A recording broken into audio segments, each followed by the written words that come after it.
Hindi laging masaya, pero laging may kwento. Dear Love. Dear Love. Dear Love. Dear Love. Dear Love. Sa Love Radio. Sabihin mo nandito na kami para sunduin ka. Buiset na babaeng yan. Hanggang ngayon hindi pa rin kayo magpakaina. Ay, tama nga po kayo, Mamala. Na wag ako masyadong aasa sa kanya. Tama nga lang din po na hindi ako masyadong nag-expect na mag-level up yung sinasabi niyang pagbawi niya sa akin. Pero wala po talaga, Mamala. Hindi niya kayang gawin yung mga ginagawa niyo para sa akin.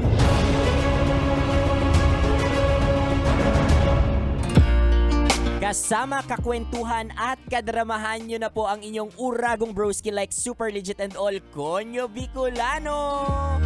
Para sa paborito ninyong dramahan mula Lunes hanggang Biyernes, kabisyo. Ito po ang Dear Love.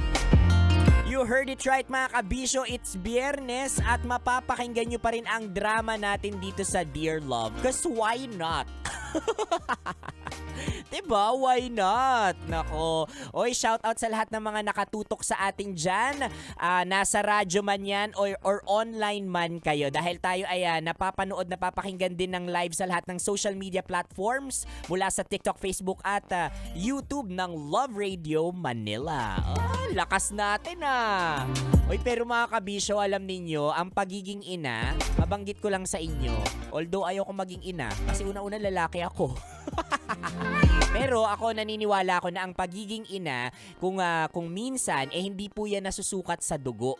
Kung minsan nga, hindi rin po yan nasusukat sa kasarian 'di ba? Kasi ang pagiging ina, at times, nasa puso po yan, 'di ba? Ang pagiging nanay, parang naka-entail na dyan, in Bicol, nakatakod na dyan, or nakatali na dyan yung unconditional love, mga sakripisyo, at mga pagbibigay na hindi ka nag-e-expect ng kapalit. Yung laging inuuna mo yung sarili mo.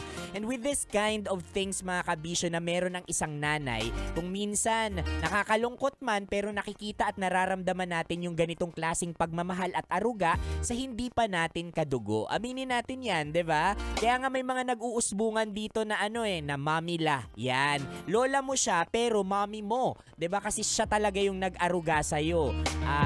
Meron ding mga titang ina, 'di ba? Yung mga titang ina, 'di ba? Yung tita mo pero nanay mo siya, 'di ba? At kasi hindi man po tayo pare-pareha talaga ng kinalagyan ng pamilya. Yung iba sa atin napakaswerte na nabuhay sa kadugo nila, 'di ba? Pero may mga kabisyo tayo diyan na nabuhay sa hindi nila kadugo.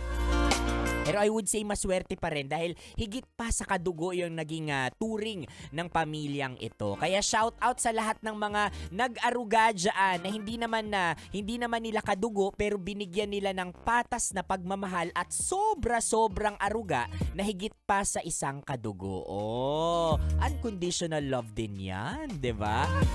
Kaya nga mga kabisyo, i-shout out natin lahat ng mga nanay dyan, feeling nanay at nagnananay-nanayan kasi mahirap din po yung ginagawa nila. Imaginein mo, puro sakripisyo, no? 'Di ba? Mapasaya ka lang at mabigyan ka lang ng maayos na buhay. Oy, parang may hint na siya kung ano yung drama natin maya-maya. Kaya mga kabisyo, samahan niyo po ako. Ako pa rin ang inyong Konyo Bicolano. Hintayin ninyo ang kabuuan ng ating Dear Love. Ibibigay ko po yan sa aking pagbabalik na. You heard it right mga kabisyo, sa aking pagbabalik ay ang kabuuan ng ating drama. For na mga kabisyo, kasama niyo pa rin Konyo Bicolano para sa Dear Love.